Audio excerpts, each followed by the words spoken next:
Hello, hello, hello. Good to see you. You get fairy dust. I get fairy dust. Amelie's like, why aren't we downstairs? Amelie gets fairy dust.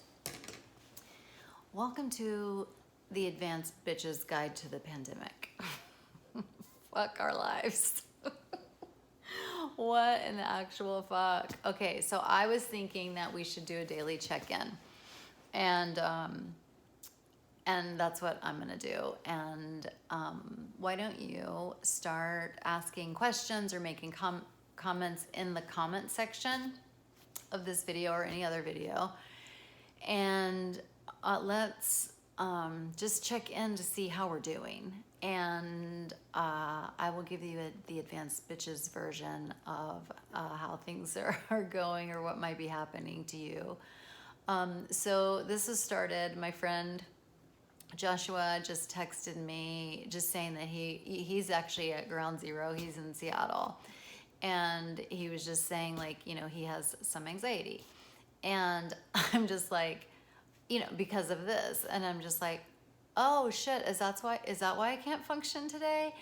And so a couple of thoughts for highly sensitive people.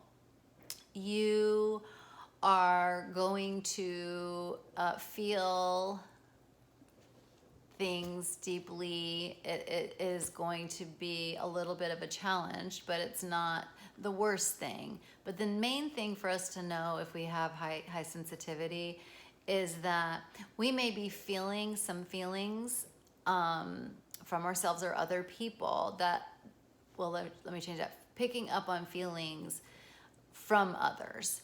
And you can know that it's not just you, like, what's wrong with me? Like, oh, like, this is serious shit. Like, this is serious shit. And so people are around us are going to have feelings of various kinds and coping in various ways. And so that's what's helpful to me, is that it's just like, oh, I might not be, you know, empath problems, like HSP problems, like, oh, I may not be upset because of me. I may be upset because other people around me are upset. And it's just good to do a check-in with yourself, like, how is this going for me? So that's the other thing, trauma. So you know your trauma responses are freeze, fawn, flight, or fight. So this is loaded. And there might be fights. I just read something, oh shit, I forget the source, but it was talking about how this, you know, when we face a national crisis together, like something bad happening or a natural disaster, it brings us together. But something like this actually brings us apart, not only for fight for resources. There was no toilet paper at the Kroger this morning. And also we're legitimately isolated from each other, like actually physically separated from each other. And so that could bring fighting. Fighting with, you know, Kroger, or fighting with the other people to grab the whatevers, or fighting with your family because they're safe, and it helps, you know, a good old fight, a good old explosion will kind of dissipate what's happening, you know, like, you know, and then we just get revved up again, and then there's a new fight. Okay, so trauma. So, but notice, like, I am today, like, I was really industrious this morning. I was doing a lot of shit. And then at just some point, I just kind of started to shut down. And now I'm realizing, oh, fuck. Such an expert. Freeze mode is starting to take me.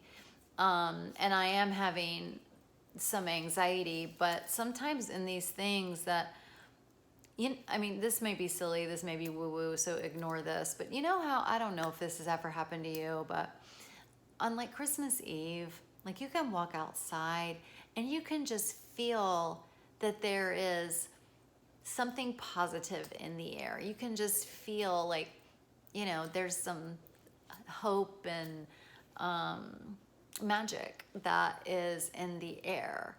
And so if that's the case, now there's panic in the air. Now there's upset in the air. Now there is, and so I think that personally, again, this may be too woo-woo, and I don't mean it woo-woo. I just mean that if I'm sensitive, I can sense my environment. That our environment is, like, again, this feeling that I have inside me may not just be my own feeling of anxiety. It may be me picking up on the kind of like the zeitgeist of the panic and fear and upset going on around us. So I just wanted to throw that out there. If you're a fawn, you might be taking care of other people, and that is fine, but you also have to make sure, it's the whole oxygen mask situation. Make sure your oxygen mask is on before you put your child's mask on. And that's so you can be there for them. You can truly be there for them as opposed to fawning or whatever. Now's the time for boundaries. That you might have to set some boundaries that you don't like you may not go to a thing that's being scheduled that they're gonna still hold or something like that. So, keep your eye on that, and that's gonna be stressful. And also, because I kind of did this week. I was supposed to go someplace, but a migraine decided it for me, so I couldn't go. But it was back and forth. Should I edit in a theater? Should I go? Should I not go? What's the responsible thing? What's the, I was going to go with my daughter. And so I was, I don't get to see her a ton. So, and so you can see that adds stress on us. So I just want you to be patient with yourself. Really be patient. I'm going to be patient with myself. I just don't just, talk the walk, I walk it too. And that's why I'm talking to you from this position, is to know that I truly am in this with you, and I will, address anything that you would want me to. And so we'll just do, but definitely Google anxiety and the coronavirus. There's already some positive stuff out there, so that might be helpful.